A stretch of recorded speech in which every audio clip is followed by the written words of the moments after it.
Halo rekan semua, selamat datang kembali di channel Pertanian Terpadu. Channel Pertanian Terpadu ini masih membahas tentang pertanian terintegrasi ya, bidang pertanian, peternakan, dan juga perikanan. Yang baru mampir, jangan lupa dukungannya, like, comment, share, dan juga tentunya subscribe channel Pertanian Terpadu. Yang sudah bergabung dengan channel ini, yang sudah mendukung channel ini, saya ucapkan banyak terima kasih. Mudah-mudahan rezekinya tambah lancar. Nah rekan-rekan semua, pada video sebelumnya saya telah berbagi sebuah pengalaman musibah yang menimpa peternakan yang saya kelola, yaitu berkaitan dengan penyakit ternak entok. Musibah parah yang benar-benar membuat saya ciut nyali ya. Pada kesempatan kali ini masih berhubungan dengan hal tersebut, saya akan berbagi sedikit pengalaman bagaimana prosedur penanganan unggas yang terkena penyakit di satu koloni kandang. Di satu kandang yang sudah saya lakukan dan berhasil menyelamatkan ternak yang ada. Jadi rekan semua, apa yang saya akan paparkan ini sudah saya buktikan. Ternak saya yang sebagian yang masih sehat bisa selamat, kemudian yang terkena masalah juga sebagian besar bisa ke cover 99%. Saya puas dengan hasilnya. Nah rekan semua, pada dasarnya menurut pengalaman saya menangani unggas yang terkena penyakit, baik itu ayam atau entok, sebenarnya tidak jauh berbeda. Jika terkena penyakit khususnya yang menular dan bisa menyebar cepat, maka ada beberapa langkah penanganan yang bisa dilakukan peternak agar bisa menyelamatkan ternak yang ada serta mengatasi yang sudah terjangkit. Nah, seperti apa? Mari kita bahas satu persatu.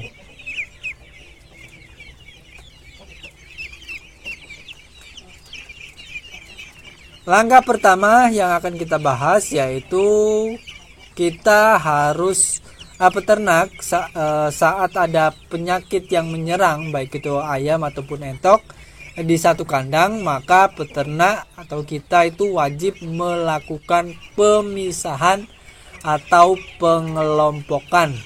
Nah, kita bicara ternak rumahan ya, yang jumlah populasinya masih terbatas. Jika ada satu atau dua unggas yang terkena penyakit dan indikasinya adalah menular, maka segera lakukan pemisahan atau pengelompokan. Bagaimana caranya? Jadi sebagai peternak kita bisa mengelompokkan unggas yang kita miliki tersebut setidaknya ke dalam 3 kategori, yaitu yang sangat aktif, ternak-ternak yang masih sangat aktif, kemudian yang agak aktif, dan yang terakhir, yang ketiga yang sudah tidak aktif bergerak. Sebisa mungkin kita bisa cermat dalam pengelompokan ini, pemisahan ini. Jangan sampai ada satu ekor pun ayam atau entok yang sudah tidak aktif atau yang sudah indikasinya terkena penyakit tercampur dengan ternak yang masih aktif dan masih segar bugar. Nah, untuk diketahui rekan semua, tujuan pengelompokan atau pemisahan ini adalah untuk mengidentifikasi dan juga meminimalisir penyebaran penyakit yang sudah terlanjur masuk ke kandang kita. Jadi bisa dianggap ternak yang masih sangat aktif adalah ternak yang masih aman dari penyakit.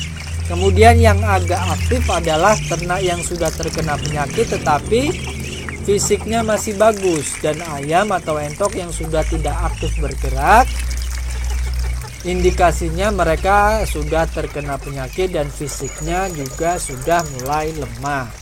Nah, ketiga kategori kondisi tersebut bisa dijadikan acuan awal untuk memisahkan ternak kita berdasarkan tingkat kerawanan terhadap mortalitasnya. Nah, dengan pengelompokan ini nantinya peternak bisa melakukan penanganan yang lebih terukur dan tentunya lebih tepat sesuai kondisi dan keadaan yang dibutuhkan. Rekan-rekan semua, kemudian tahap kedua yang harus dilakukan peternak adalah melakukan karantina terhadap ayam-ayam atau entok-entok yang sudah dipisahkan tadi. Jadi pertama dipisah-pisahkan terlebih dahulu, kemudian setelah dipisah 3 kategori tersebut semua dikarantina. Jadi tidak ada yang tidak dikarantina, semua dikarantina. Karantina ini kita lakukan pada semua satu kandang penuh yang sudah kita pisah-pisah tadi, kita karantina semua. Yang masih aktif bergerak, yang kelihatan segar, yang sedang, kemudian yang sudah mulai lemes misalnya, seperti itu. Jadi semua kita karantina. Nah, proses karantina dilakukan untuk melindungi populasi yang lebih besar agar penyakitnya tidak menyebar ke kandang lainnya yang masih steril. Misalnya ada 2 kandang di situ yang terpisah. Jadi yang satu sudah kena, yang satu belum. Nah, seperti itu. Tujuan utamanya sebenarnya untuk itu. Kemudian proses karantina dilakukan selama melakukan penanganan terhadap penyakit yang menyerang ternak kita tadi. Jadi karantina ini dilakukan dari awal identifikasi, kemudian sampai penanganan sampai selesai. Berikutnya, setelah melakukan pemisahan dan karantina, hal selanjutnya yang perlu dilakukan oleh kita sebagai peternak adalah melakukan penanganan yang tepat pada seluruh populasi ayam yang ada. Baik itu ayam yang gejalanya sudah parah, yang sedang maupun yang masih terlihat sehat bugar. Jadi seluruh ayam dalam satu kandang yang ada kasus penyakitnya itu kita anggap semua sudah terkena, tetapi kita bedakan tadi dari kekuatan fisiknya. Kemudian untuk penanganannya sendiri, peternak bisa fokus pada beberapa hal.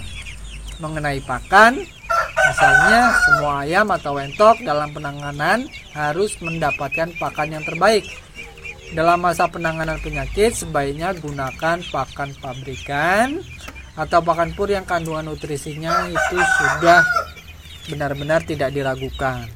Kemudian mengenai air minum, usahakan untuk menyediakan air minum yang benar-benar steril atau bersih, baik airnya maupun tempat minumnya. Untuk ternak yang tanpa gejala sakit, kita bisa memberikan tambahan multivitamin untuk mendukung kekebalan ternak tersebut. Khusus untuk yang sudah ada gejala sakit, kita bisa memberikan air minum dengan tambahan gula merah atau gula aren untuk menambahkan tenaga.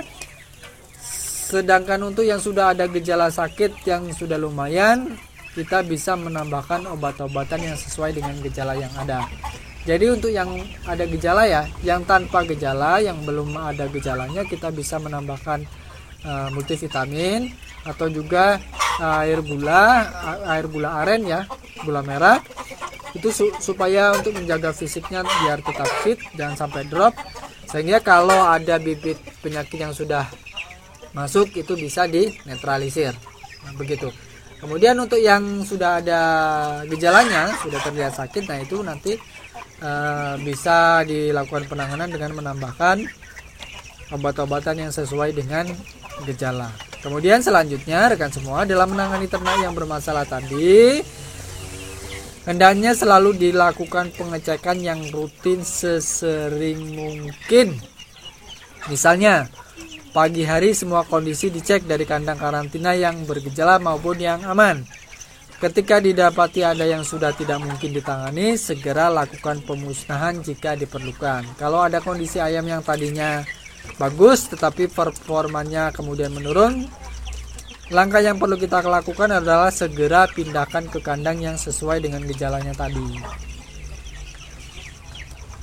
Rekan-rekan semua, dengan melakukan penanganan yang tepat dan sabar, kita tetap bisa melakukan pencegahan agar potensi kerugian terhadap kejadian penyakit itu tidak akan terlalu besar. Seperti yang saya lakukan belum lama ini, bukti terakhirnya satu kandang dari populasi ternak entok sekitar 60 ekoran lebih terkena penyakit menular. Salah satunya dalam satu kandang itu hanya 6 ekor yang tidak bisa diselamatkan. Yang lain alhamdulillah aman dan berangsur normal dengan pola penanganan seperti yang sudah saya jabarkan di atas. Nah, rekan-rekan semua, memang yang namanya mengatasi atau menangani masalah seperti ini itu tidak mudah, tidak gampang. Tapi meskipun penyakit menular, kalau kita cepat tanggap dan bisa melakukan penanganan dengan baik, maka masih ada potensi untuk menyelamatkan apa yang ada. Jangan sampai patah semangat dalam beternak. Resiko akan selalu ada, tapi kewaspadaan tetap harus kita lakukan atau kita utamakan. Nah, itu saja rekan-rekan semua untuk pembahasan saya kali ini. Mudah-mudahan pengalaman saya ini bisa menjadi tambahan referensi untuk rekan-rekan semua yang sedang memelihara ternak, yang mulai memelihara ternak unggas, baik itu ayam maupun entok. Mudah-mudahan bermanfaat. Tak lupa saya mengucapkan terima kasih kepada rekan-rekan semua yang sudah mengikuti video ini sampai selesai dan sudah mendukung channel ini. Mohon maaf juga apabila dalam penyampaiannya ada yang kurang berkenan. Terima kasih, sampai bertemu pada video selanjutnya.